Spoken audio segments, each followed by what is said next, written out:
Ric Flair, are you on the line? I am, young man. How are you, Dave?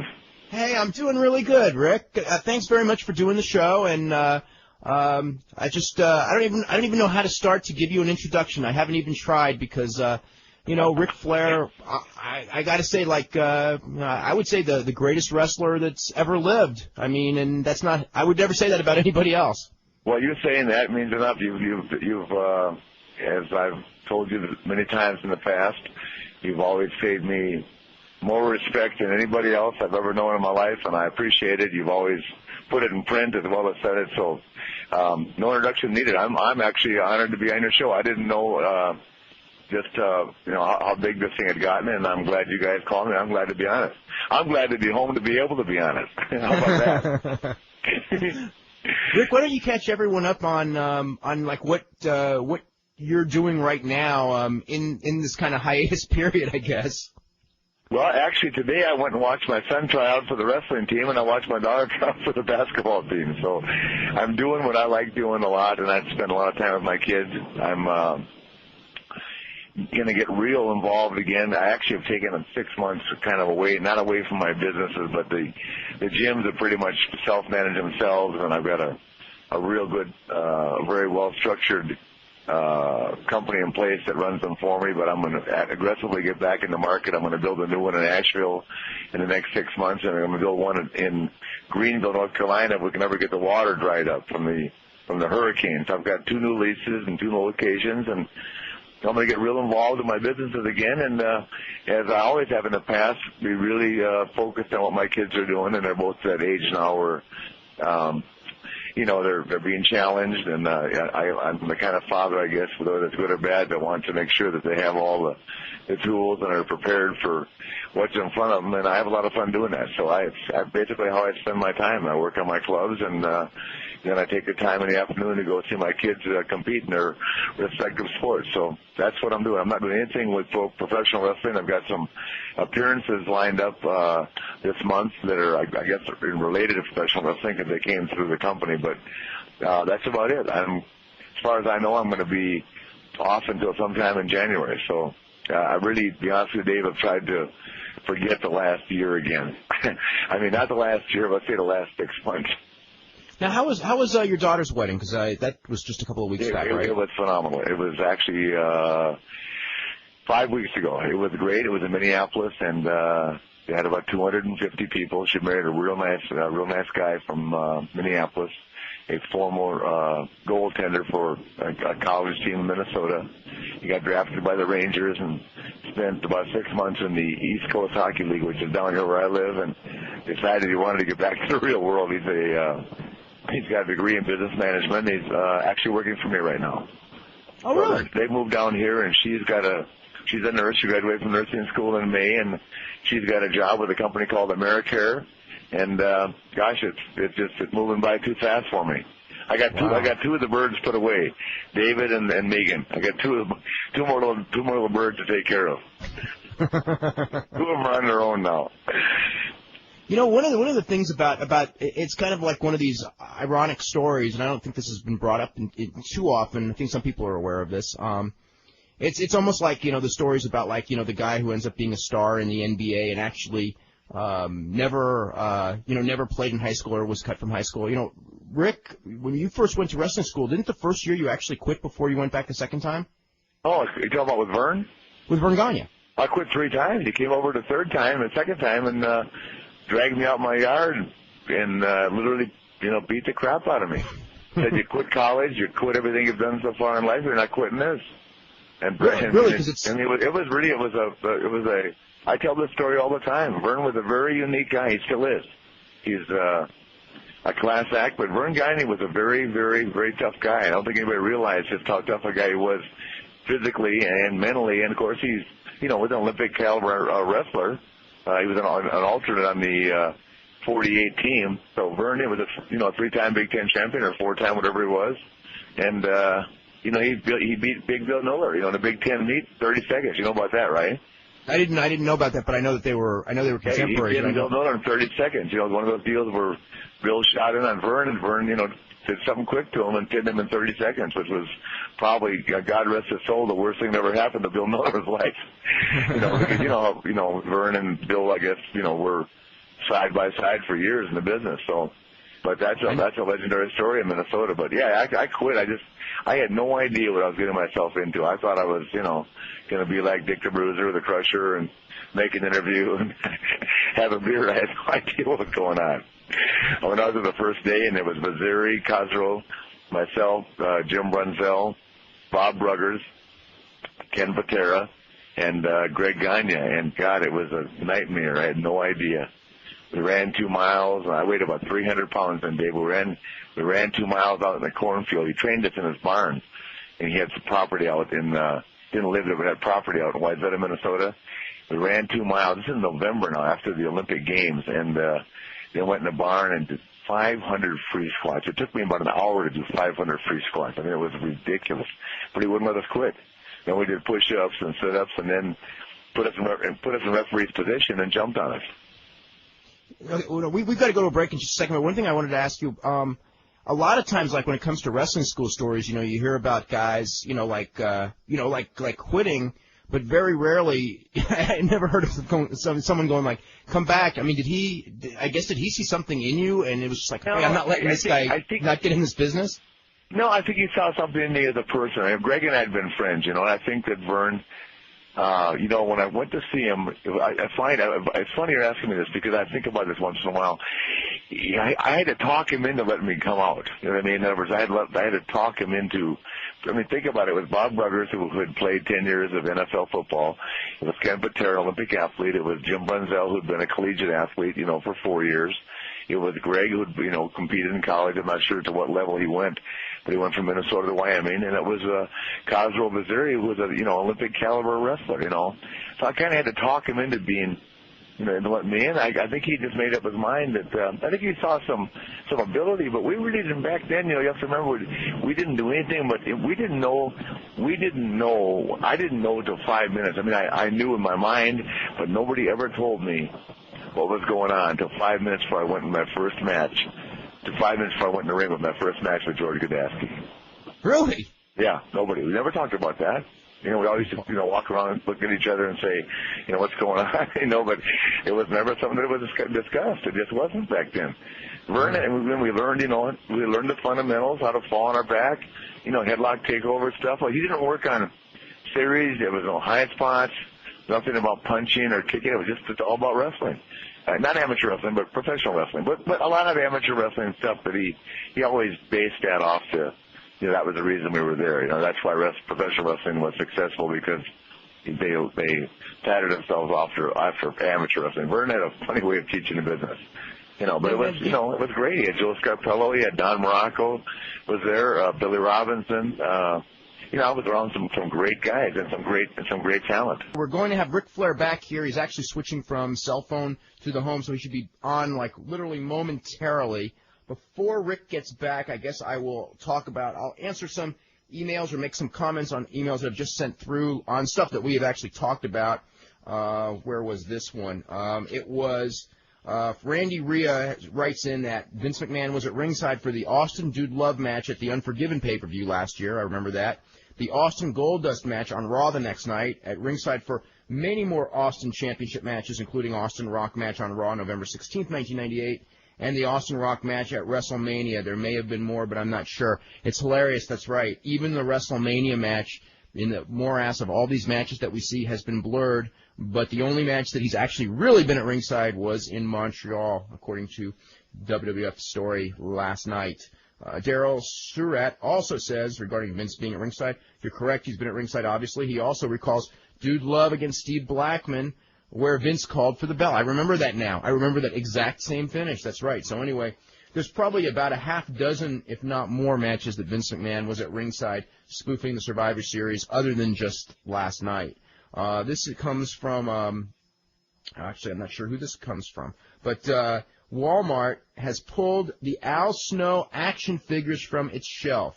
This is a story that just ran this morning on the AP Wire. A doll depicting a WWF wrestler carrying around a woman's head has been pulled from Walmart shelves following a complaint that it makes light of violence against women. Anyway, I don't really want to. We got Rick back on the line, so let's get to Rick. Rick, how are you? Hey, Dave, here I am. Okay, great. I'm resituated. Okay, great. We're going to take some phone calls right now. We've got like a million email questions as well. Okay. Leon in Brooklyn, you're first up with the Nature Boy. How you doing? Good afternoon, Dave. Good afternoon, champ. Good, sir. How are you? I'm fine. I have a question. I'd like to know, can you talk a little bit about that night in Greenville and when you came back and you got the tremendous response from the fans? I was wondering, can you talk a little bit about how you felt that night? Well, it's funny. It probably was. I told somebody the other day that probably was the most memorable. It's funny because it wouldn't have been. It wouldn't have been prior to that, but that's probably the most memorable night of my career. In terms of, sometimes you need a boost in life. We all go through the ups and downs, and you lose confidence in yourself. There's this realism in life for everybody at every level. I can assure you of that. And I don't know why, because I had so many problems with Eric. I don't know why he gave me Greenville to come back. Maybe that was, maybe he didn't realize what would happen there. I felt like it would be very impacting for me to come back in a area that I had wrestled in for a long time. But Greenville was a town that I must have wrestled in. I figured it out one time about 1,100 times in my career. So it was a huge moment. I didn't think they'd react like that, but it was really it actually overwhelmed me. And it'll probably go down as of right now as the biggest match of my wrestling career. Not wrestling, actually not wrestling, but I mean impacting in terms of what it meant to me. I'm a big fan of the original Horsemen. I was wondering, has WCW ever thought about releasing on video some of the group's major matches and angles? I don't know if they have or not. I'm not even sure who owns all that. I think they probably do own that because they would have bought it from Crockett. But, it's funny. The Horsemen have been – the company, I think, have downplayed the Horsemen, to the point where it's almost ridiculous. People that are experts in the wrestling field like Dave and Mark Madden, non-wrestling people that are actually experts in terms of their knowledge of statistics and popularity and reactions or whatever wrestling's based on these days. We can certainly show our mark in the business, but this company that I work for now in the last 5 years have done more to hurt the Horsemen than they have to promote them. So to say that they're going to turn out tomorrow and make the Horsemen a hot video, I don't see that happening. But is there any chance about the former Horsemen just releasing? It seems like WCW or NWA has such great footage of the past. I wish they'd give it to us to promote. I wish they'd give it to us to sell. I'd love to have it right now, but that won't happen either. I think your son's new gimmick looks very good. It looks like it's pretty promising. Well, thank you very much. I'm real proud of him. He's doing a good job, and these guys are taking the time to utilize him in the right capacity, I think, and giving him a chance. I think in the future he'll have a chance to learn the things that he's asked to do before he has to do them. And Dave, I didn't hear you before. Did you give the ratings? The ratings won't be in until first thing tomorrow morning. There's some sort of a computer thing where some of the markets didn't get in. Okay. So we'll have them on the show tomorrow. But the only rating we got was ECW, which was down, 0.8. Well, Rick, I want to say it's an honor talking to you. Well, thank you, wrestler, and I hope you come back pretty soon. Thank you very much. Thank you. Let's go to Chris in Massachusetts. Are you there? Yeah. Hi, Dave. How you doing? I'm doing really good. Good. Mr. Flair, yes. You are the man, without a doubt. I've got to say, I met you one from? time. Huh? Where are you from, Chris? Massachusetts. Okay. Tewksbury, Mass. I don't know if you ever do read The Observer. Maybe you won't admit to it. But actually, Dave published a letter where I really ripped WCW's treatment of you, and it was published a couple of months ago. And I have to tell you, I met you one time. I got your autograph. You're a gentleman. You are the man. And there seems to be a lot of disrespect right now in wrestling for some of the guys who really paved the way. I'm not as kind as Dave was earlier in his analysis of the Kevin Nash stuff. You've got a guy who's... I didn't hear it. What did Dave say? You're talking about what happened now? I missed it. Well, Nash really, they joked around about burning bridges and stuff. Nash is on... He did a Vince McMahon spoof last night on the show. Yeah, I didn't see it. I'm sorry. There's a complete lack of respect for just a lot of the stuff that came before.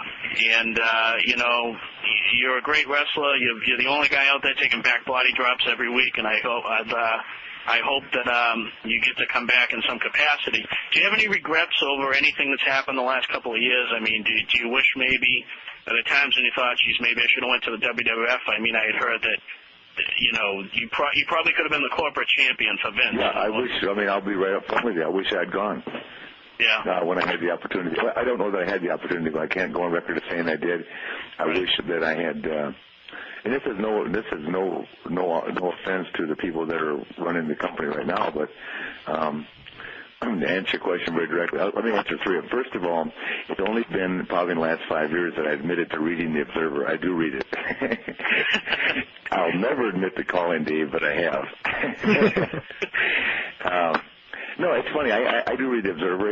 It's not my Bible. Dave knows how I feel about it. I mean, I feel to this day, I feel funny. I don't know why, talking about the business as openly as we are, but it's something that it's a change.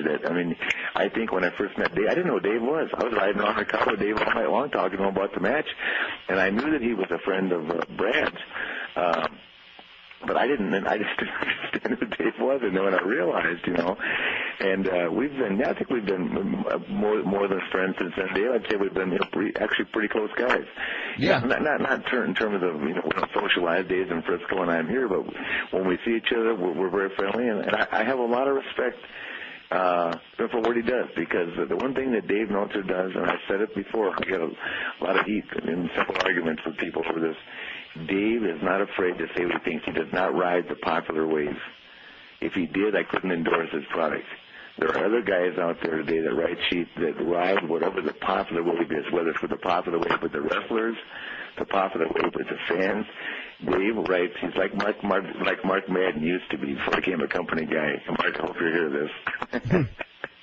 He says what he has to say, and I'm teasing Mark Madden. Mark can be pretty stiff too, but they say what they think. They say what they want. They say what they think, because they have an opinion of what they're watching. And I didn't know about Kevin Nash cracking on Vince, but it's funny. Last night, I'll tell you how funny the world is. Kevin Green came to my house last night. Kevin Green is third all time in sacks in the NFL, behind Reggie White, Bruce Smith, who are both defensive ends, one retired, one still active, and Kevin, broke LT's record. He sat in my house last night and told me that he came over to tell me he was going to retire. He said, Rick, I'm the only guy still playing in the NFL of the 1985 draft. I can't walk in the dressing room anymore. I have nothing in common with the guys. I see the rookies, they cry. Some of them don't ever play. Some of them don't want to play. They want the money. I mean, it's not just my business that's changed. It's sports has changed, And I can't say they've changed for the better or for the worse. As a fan, they've changed for the worse. As a football fan, free agency to me has hurt football a lot. It's hurt basketball. I think anybody that watches a team and has a favorite team and they see the guys moving around, but it doesn't mean that that's wrong.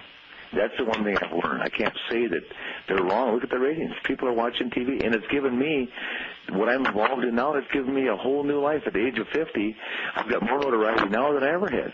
And I have people like you, Chris, calling on the phone saying, when you're coming back. So I can't knock that. You see what I'm saying? Yeah. I don't agree with it, but I can't knock it. Yeah.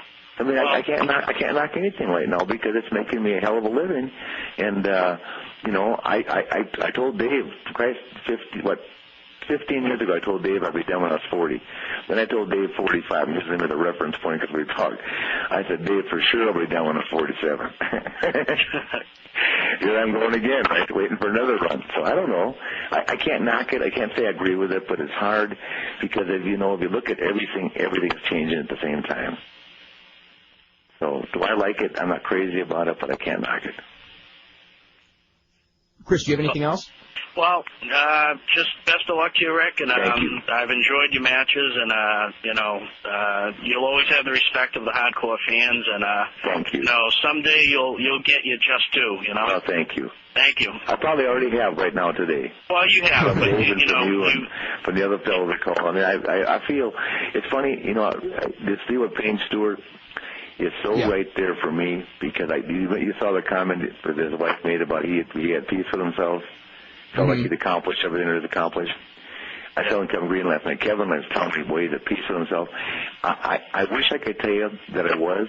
I'm at peace with everything that's going on in terms of if I die tomorrow, my family taken care of, and all that stuff.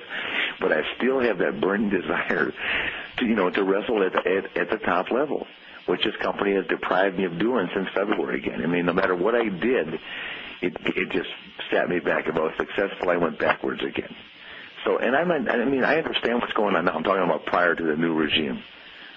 And, that's the only reason I wish I'd gone up there if I had the opportunity, because I could have wrestled The Rock, who I think is a great guy. I could have wrestled Steve Austin, hopefully. I mean, I just would have liked to have done, for myself personally, to have been involved in a new frontier one more time. Yeah. Well, I understand. I think it's commendable that you wanted to finish out your career in a company that, clearly at one time you carried that entire company on your back. It's too bad they couldn't reciprocate with a little more respect. That's all. That doesn't happen in the real world. It really doesn't happen anywhere, probably, not just wrestling. Right. There's very few gold watches going around now. There's something that I wanted to ask Rick in the 80s. I mean, do you look back? I mean, you had a 27-year career, just about 27 years now. I think the anniversary would be just a couple weeks. Do you look back, and when we look at the 80s, that real big boom period in the 80s, you were working for Crockett. You were the number one guy for Crockett. Yet at the same time, the real notoriety, there were all the big wrestling stories and all the big things in the era. Sort of focused more on Flair and not you, but on Hogan and to a lesser extent Piper and Savage, because you were somewhere else. You wish if I had gone there in '83, me and Hogan could have done this thing, or do you look back and just go, well, look, I was the number one guy and I wrestled, matches that were, more to, I mean, you weren't going to most likely be doing 35-minute matches in WWF, no matter how good you were. And something where, I carved my legacy here, and in the long run, everyone kind of knows it anyway. I mean, how do you look back on, say, the 80s? Well, it's funny, because back then, as you know, Dave, I was running so fast and having such a good time that's one of the things that we can talk about later on. I was having such a good time. I didn't lose any sleep about what Hogan was doing at WWF. And yes, I did that. I can cover. I had an opportunity to go a couple times, but I never saw Randy Savage or any of those guys. Especially Hogan as even being in my league. I mean, I was around. I was an accomplished. Or I was working on top, and those guys were breaking in. And so I didn't even consider them. I was happy for them. I didn't lose any sleep. In other words, I didn't have a burning desire to compete, to show anybody that I was better than him. I mean, Roddy Piper is one of my closest friends. I just wished him well. I was glad he was making money. We talked periodically, but along with the money those guys were making up there was a lot of stress from what I could see, because that was the first time in our business that there was a lot of stress over positioning. You know what I mean, Dave? Yeah. And for me, all I wanted to do every day, I mean, it's funny, I think Arn was the same way. God, if Arn Anderson and Tony Blanchard were wrestling in front of me with two good guys, but I had to go out there and have a hell of a match. In my mind, I had to the best. It was almost a rib in the business. I wasn't going to go and have not the best match of the night if I had to stay out there for an hour. I mean, and our guys didn't like working with me because of that. Well, I refused, but it wasn't anything that I was doing maliciously. I just refused to be to be anybody but the best I could be, regardless if I went to bed the night before or not. I just wanted to be the best, and I wanted to have the best match, But I didn't look at that as being any kind of competition with the WWF. And I look back now, I mean, to have you introduce me today as the greatest wrestler in your estimation, that's a pretty nice compliment coming from you. As a guy that's had a successful publication for how many years now, Dave? 14? 15? 17. 17 years. Well, there you go. You've watched it all. You've made a living watching tapes, which you didn't see live, but watching tapes. Yeah. And it's nice to have that kind of recognition. The difference between me and Hulk Hogan, and that's funny because I get along with Hogan. We've always agreed to disagree, I think, in our relationship, is that Hogan said no and I said yes. Yeah. I should have said no more often. Jeff, in San Jose, how are you? Good, how are you? I'm doing very good. Yeah, Rick, what do you think of the Vince Russo philosophy of no faces or no heels? I noticed your ring style changes whenever... Of no what? No faces and no heels. Yeah. Gosh, what does that mean? I can't use that terminology. I didn't know that was his philosophy. Because if I watch the WWF, there's definitely a good guy and a bad guy. So I didn't know that was his philosophy. Yeah, WCW's, it's definitely the line is blending. Everyone's just kind of a personality there, and there are guys who, their angles, even the one you did with the Filthy Animals, and then, a lot of the stuff with the Revolution and different people out there, they're literally like, a face spot and a heel spot in the middle of the same angle. I mean, Filthy Animals, I guess, would be the most obvious. Yeah, well, I didn't get to watch the show last night. As I said, Kevin was at my house and wanted to watch Earl Dotson, the guy, the tackle from Green Bay. He was going to play against him 2 weeks from now. So I watched the football game with Kevin, but I didn't know that was his philosophy. I guess because when I watch the WWF, there's a definitive good and bad. I mean, this is when the crowd reaction there is. I'm just when I'm watching on TV. So I don't know. I mean, it's hard to say whether that'll work or not. Apparently it has worked, so I can't say that it won't. But for myself personally, I like to think there's a good guy and a bad guy. I think it's much easier to gosh, I hate to use this word, but it's much easier to have a match or entertain the crowd based on evil versus good. Yeah, well, crowd reaction. Yeah. Speaking of Kevin Green, does he want to wrestle still? Because Kevin. I think he does, but I think it's funny. He came over, as I told you. He just he bought a nice farm actually in Anniston, Alabama, about 50 miles from where he was living in Birmingham, and he's he's ready to just walk away from it all. It was really kind of I've gotten to be pretty good friends with Kevin, and here he is, There's a guy he looked at me and said, I'm the last guy from the 85 draft plane, He's 37, he said, Rick, but I've done it all, So, I'm thinking here I am sitting in my living room talking to Kevin Green, and I'm kind of like in the same position, I probably got more sacks than anybody, but I told him, I'm just not ready to go away yet, I still like doing it. That's my problem. So anyway, it was kind of interesting evening. Jeff, you got anything else? Yeah, why is Arn Anderson kept off television with interviews? That's the strangest thing I've ever been around in my life. I think that he was kept off television because when he and I were together, it was always a big time deal, and when that worked too well, that didn't work, if you know what I mean. In other words, it was successful, and then,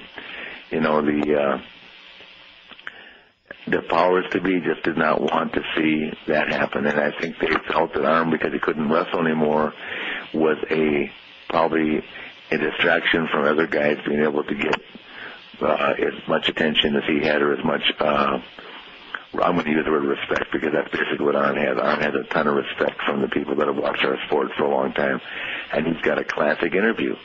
And with all the TV we produce, it's beyond me why he's not on television, but I've argued that for 5 years. I've argued it from the day. I've actually argued that for 5 years with this company, and they wanted to fire Arn Anderson more than 3 times. It's the most ridiculous thing I've ever heard in my life. The guy's a company guy, and I'm saying that everybody knows he's my friend, but he was a gifted wrestler, a very gifted wrestler, but one of the great talkers of all time, in my estimation. So I don't know. I never understood why, especially during that period when you were having your problems with Bischoff and you were out. And Arn Anderson, they put him on TV, and there was I think it was like a 6-week period where Arn Anderson always drew the highest quarter hour during the interviews. It was doing the soap opera where Benoit and Malenko were trying to get him to form the Horsemen. That was it. Look, they put me back. That's why I could not come back here, because I owed it to those guys. Yeah, and the thing I could never figure out was, okay, if how could there not be a role for that guy, even if it's like. I mean, for years and years, and this is going back a long time, Bobby Heenan was like an incredible heat getter for Nick Bockwinkel and for other people in the WWF later as a manager. I mean, why? He had been a wrestler in his day. Yeah. Why couldn't Arn Anderson, if it needed to be a heel, if it needed to be a babyface, whatever it was, he knew how to do the interviews. Why not have him do what he could do at ringside and obviously get someone over if Benoit's a little bit weak on interviews at that point in time, if that's what they thought, and Benoit was a phenomenal wrestler. Well, it was like almost natural. Let me tell you what I suggested to the company a year and a half ago, maybe it was however long, and where it was, I said, if you guys want to get this guy over, and to this day, I would have never had Goldberg talk. I told them, let Arn Anderson be his mentor. Let Arn Anderson walk out on television and say, only Arn can say, I finally found somebody that could be, my place. Forget about the 4 Horsemen. To do it individually for that. To this day, I would never have had Goldberg talk. Can you imagine the phenomenon of never hearing this guy talk? If Arn always talked for him. Yeah, and the other part of that is that when the time came, all you had to do is bump Arn Anderson once, and you have a big money program. Exactly. Yeah. I pushed that. I talked to Arn. I said, Arn, that could be an angle that would, you could ride with for 2 or 3 years. Goldberg never talking, because it never happened. People just don't. It just didn't work like that. But I thought it would be a phenomenal deal for Bill, and I went to Bill and told him too. But they didn't, they didn't think that was a good idea. But I think that Arn would have been a great spokesperson for Bill. Yeah, I think that would have been great on a lot of things. And then when the time came, if the time came for Arn to turn on him, and then Bill was ready to talk, there's so many things you can do. Yeah, they just didn't want to feature him. It's pure and simple. They didn't want to feature him, and in my estimation, I wish, he has got some of the. We drive up and down the road. He's got some of the greatest promos. And they're all just logged. They're sitting back there in the memory bank. He hasn't got a chance to use them. He would be a tremendous guy to be with anywhere. The guy can talk. And he's entertaining. And he can be, when he doesn't want to be entertaining, he can be a very forceful guy on the microphone. He can go either way with it, which is very unusual. Let's go to Jerry in Miami. Jerry, you up? Hi, Rick. How are you? Fine, sir. How are you? A while ago, someone recommended to me that I watch your match against Ricky Steamboat at Wrestle War '89, and they said it was the greatest match ever, and you'll love it. And I checked it out, and I definitely wasn't disappointed. It was fantastic. Well, thank you. Yeah, and I remember before the match, you must have come to the ring literally with about 40 or 50 women. Yeah, that wasn't my production. Oh, really? Well, yeah, you were the original Godfather there. I didn't produce that. Okay. Well, it was good, how they contrasted that to Ricky Steamboat coming in with his family and all that. That's probably why they did that, yeah. Yeah.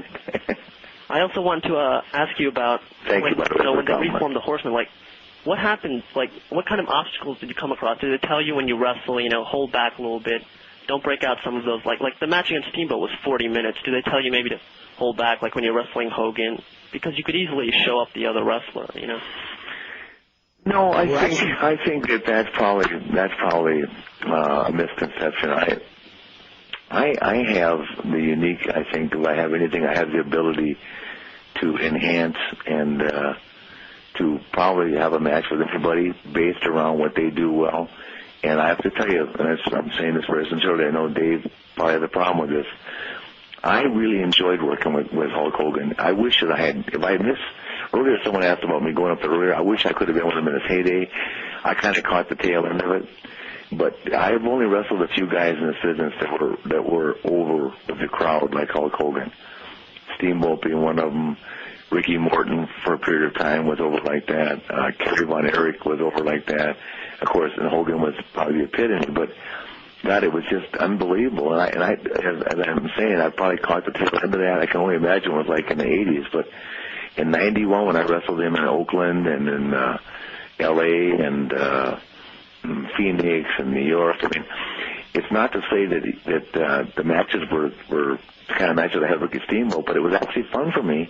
And once he got comfortable with me, which he did actually later on, when Morty came here and trusted me enough to do anything that was out of the textbook, we had very entertaining matches. I think not classics, but that's part of being able to adapt. That's one of the reasons I probably am still here, right. And I enjoyed that. Yeah, I enjoyed some of Hogan's matches, and I especially enjoyed the title matches you had recently. But I even think they could give you a match with you and Hogan, maybe going 30 minutes. We could do it. Watch Hogan. The funny thing is, I've asked. In the last 4 months, I asked him 10 times when to wrestle Hogan on TV. I asked him when to wrestle Bret Hart. Yeah. No, the answer was always no, and I kept asking why. I haven't wrestled Hogan on TV in a single match since 95, Dave? Mm-hmm. I don't remember. I remember there were in Des Moines, Iowa, and in Cedar Rapids at the Clash of Champions. Yeah, I think there was maybe one or two Nitro matches, but they were like short matches. I think they were tag matches too. Or they might have been. Yeah, I remember you and Hogan, and I think there was one. I remember there was one match where you actually got a pin on Hogan on a Nitro when maybe Arn Anderson interfered or something. Yeah, but I just remember it was watching a real short deal. I mean, but it wasn't like a 15-minute match. Yeah, right? When I came back in Chapel Hill, they were just wanted me to go the other way, and I said, God, what here? They said, no, it's your backyard, you can't do that. And I said, gosh, we got to sell to the national audience. But anyway, I mean, I'm not unhappy with that. Actually, what I'm trying to tell you guys, I enjoyed wrestling them. Right. Rick, it was such an honor to talk to you. Thank you. And I just want to tell you, every Space Mountain line is brilliant. Every time you come out. But what about the longest line I got from Cornette? I have to tell you, that's not mine originally. Really? The longest line, but when it's... I got that from Cornette. Yeah, thanks for taking my call. Thanks, Dave. Okay, you're welcome. Let's go to Wes in Virginia. Wes, how are you? Hey guys, how's it going? Rick, two questions for you. The first one, I was wondering what your personal feelings were on Vince McMahon, and also what impact that he's made on wrestling since he took over in the early 80s. I was just wondering your thoughts on that. First of all, personally, and I'm going to preface this by saying that I think it's important in every endeavor of life that if you're involved business-wise with somebody or socially, if you spend time with them, you have to judge them on how they treat you. So with saying that, I've got to say that Vince McMahon has treated me better in the wrestling business than anybody ever. And it's hard to believe that, inclusive, I'm talking about Jim Crockett. Mm-hmm. Because at the end, Jimmy Crockett and people whose name I don't want to mention sold me out big time when the Turk people bought the company. But Vince McMahon, for the year and a half that I was there, it was the most glorious time I ever had. I mean, if you think about it, I got to wrestle Roddy Piper, Hogan, Savage, Bret Hart, and I got to go back to WCW. I mean, I didn't have any downtime. And when he was going to move me in a position where I was not going to be featured as much, he said, hey, if you don't like what I want to do with you, you're more than welcome to go home. And we shook hands and I left. I mean, there was just never any downtime. I had a tremendous experience with him. And in terms of what he's done for the wrestling business, I think that if you watch both shows Monday night, it says it all. I mean, we have just hired two of his key people. I understand much of this may be because Russo and Ferrara are obviously very bright guys that know what they're doing. And, it's unusual. Vince would make a mistake by not having guys like that in their contract. I mean, I don't even know the circumstances, but they're bright guys. They did a lot for him, apparently. And now they're obviously going to help our company. And I did not watch the show last night, but I watched it last week, and the show last week was a lot better. And it really was. I mean, it moved well, and more people are involved, and they're taking advantage of the people that we have in their contract, which is something this company has never done, and I thought it was great. My second question, being from Virginia, I'd have to ask you about Magnum TA. I was watching an old tape I had yesterday with an angle where he ripped up the suit that you gave him on World Championship Wrestling. I just wonder what your thoughts were on him and the tragic accident that he had. Well, it's funny. I can tell you, I had wrestled Bob Armstrong the night before in Birmingham, Alabama. I had worked for Ron Fuller down there and got off the plane, and I didn't want to get off the plane in Charlotte, and somebody ran up to me and said, hear about Magnum. And it was a Monday night, apparently, after Greenville, and I was back then traveling. And, God, to this day, when I see him, I think about how tragic it is. It just,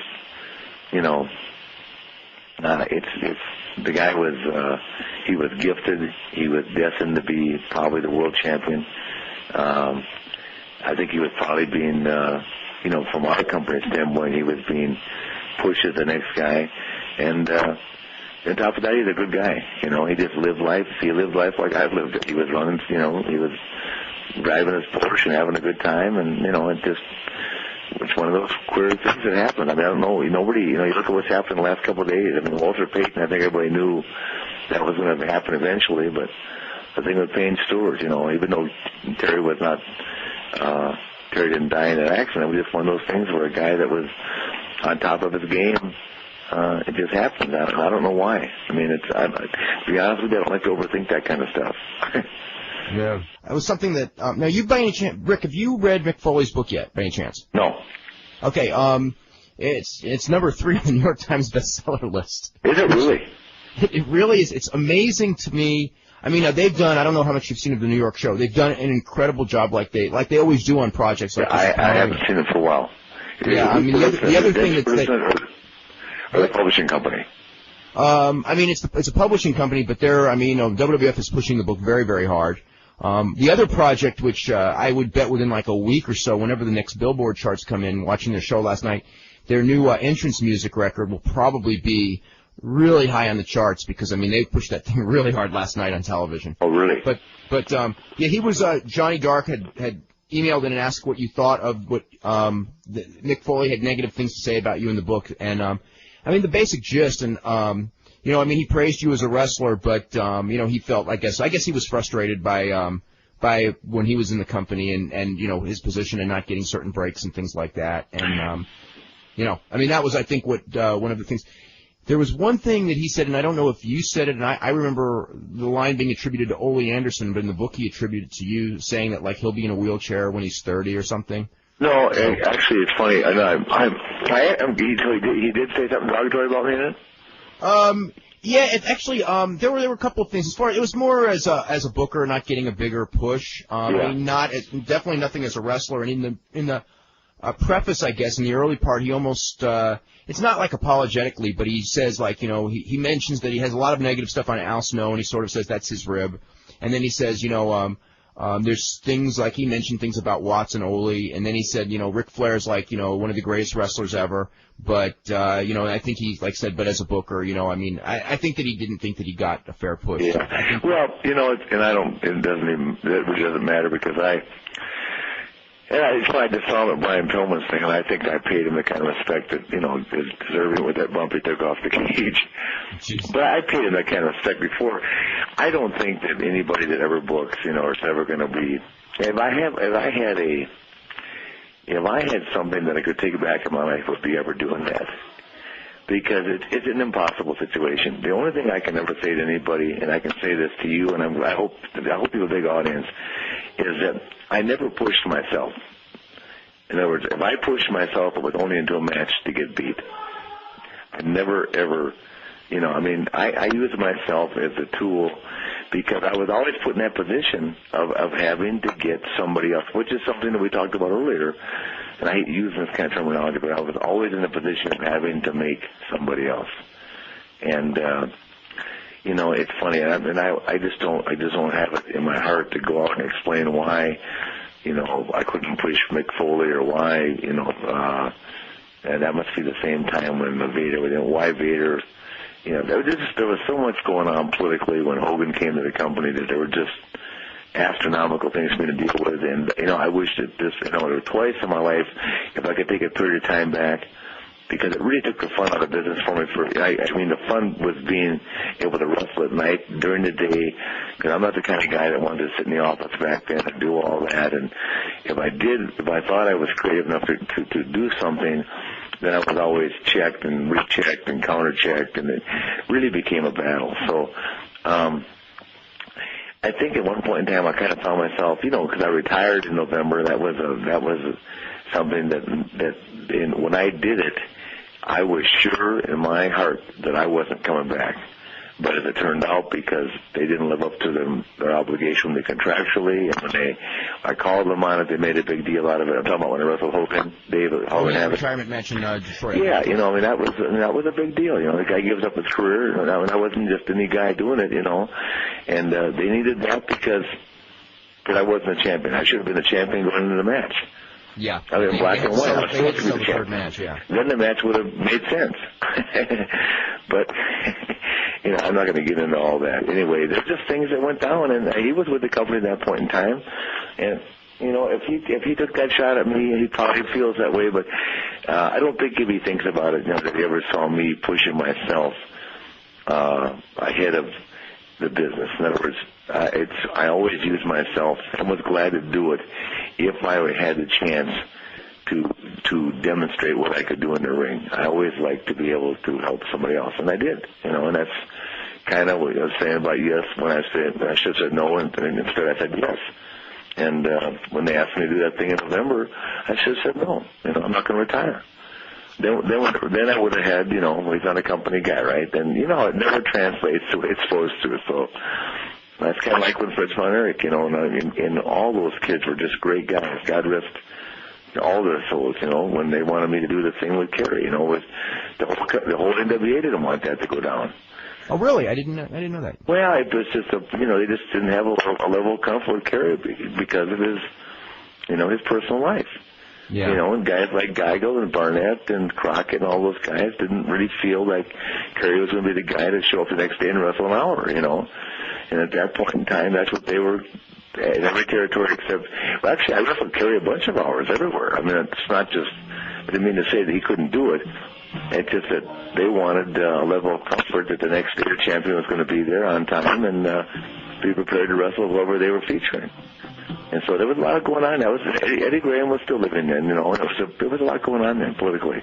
Now, when we go back to, like, say, 1981, when you first got the title from was it Dusty Rhodes was the first time, right? Yes, 1981. Yeah. Leading up to that, I mean, how far in advance were you aware of this, and were you going to say a year out, or was it something that? No, 1 week. Really? 1 week, yeah. As a matter of fact, and then when I told me, they wouldn't even let me tell my wife to be Beth. They wouldn't. They said, in other words, I was fearful if I told her and brought her to the building, they changed their mind, so I didn't tell her, which got unbelievable. It caused a lot of problems for me for a while.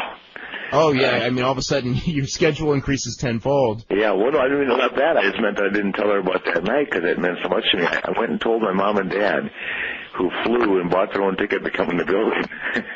Unbeknownst to knowing my mom and dad, I couldn't have possibly given that away. But if I'd walked in with Beth and all that, they would have, they would have known that I was something was going on, and that's why I didn't tell her. I mean, I'm sure they would have thought that I told her. And when they laid it out to me, they said, no one in the world can know this prior to 5 minutes before I go in the ring. So that's what happened. Were there ever any thoughts as far as, like, prior to 1981, like maybe late 70s, early, before that, of people, like, going, like, you should be the champion, or a period where, because, I mean, I would say from, I don't know, whatever it was, from 75, 76, you were pretty much, at least in the Carolinas, you were already, one of the top guys, and.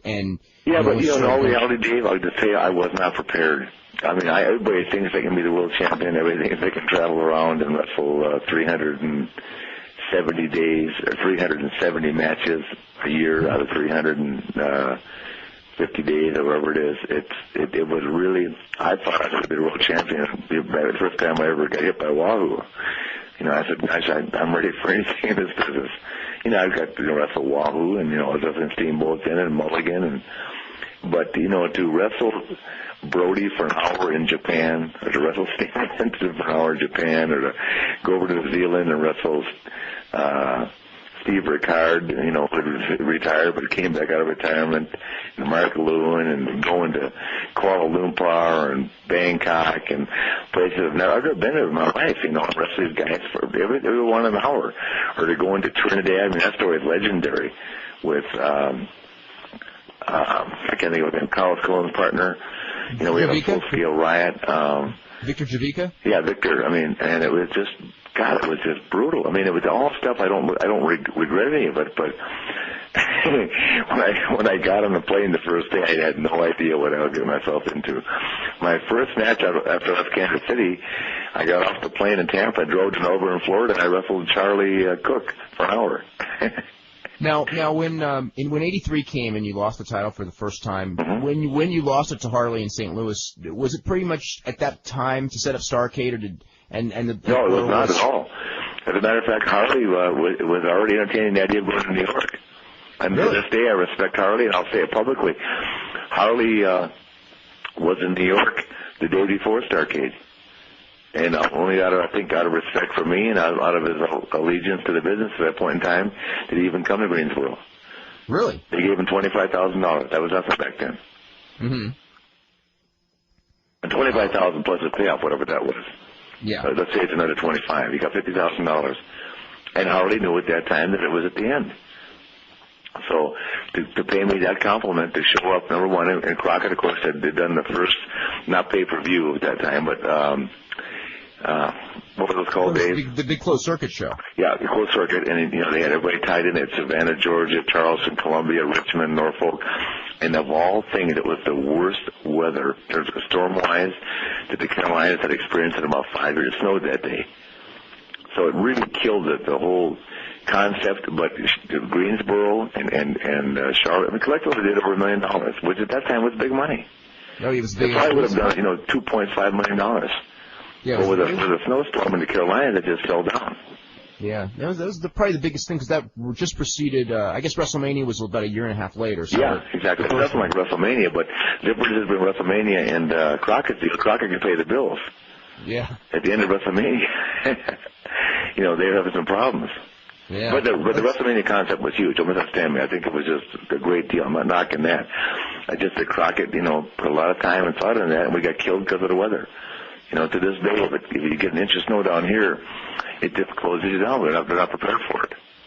Now this is from Trent Walters, and I know he's from Edmonton, Canada, and he mentions that his favorite program was you and Ricky Steamboat. The Chicago pay-per-view match, which I remember very well, was his personal favorite match that he has shown to more wrestlers than any other match as an example of what a perfect wrestling match should look like. And he wanted to know who your favorite guys to do programs with, and also in the late 80s in Alberta, Owen Hart was gaining a reputation as being one of the better workers around, and the family numerous times said that this is when you would have been NWA champion, they wanted to bring you up to Calgary to wrestle Owen, and did that ever come close to happening? No. They were not doing business with Stu Hart at that time.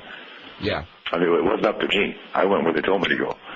For some reason, Bob Geigel and Stu Hart, or the NWA and Stu, had a falling out, which I'm not, to this day, I'm not privileged to know what happened, but, I worked for Barnett and Bob Geigel, and they laid my schedule out, and I went where they went, and there was something that, I think they were mad because they brought Bob Wickle in and recognized him as the world champion, from the AWA, and whether that happened because of Vern and Stu, I really don't know, but every time I was supposed to go, it never came off.